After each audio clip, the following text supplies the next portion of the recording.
Good day and welcome. I'll be answering JAMB 2020 Biology Past Question 16. The larval stage of mosquito is called A. Regular, B. Grub, C. Maggots, and D. Caterpillar.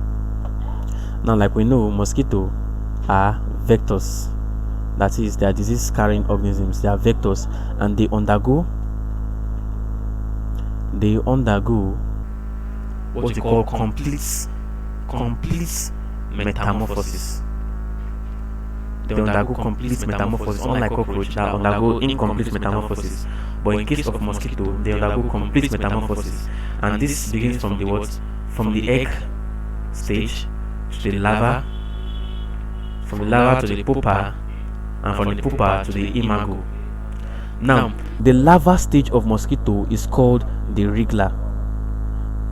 Now, they are called wriggler because what? They wriggle in a stagnant water body. So, the larva stage of mosquitoes is referred to as the wriggler. Then the imago is what we call the adult mosquito. So the larva stage of mosquito is called the wriggler, and that is option A. Now option C, which is maggot, is the larva stage for housefly, and caterpillar is the larva stage for butterfly, and they both undergo what? Complete metamorphosis like mosquito. So the answer to this question is option A, wriggler. That's the larva stage of mosquito. Thank you, and ensure to subscribe to the channel for more videos and past questions.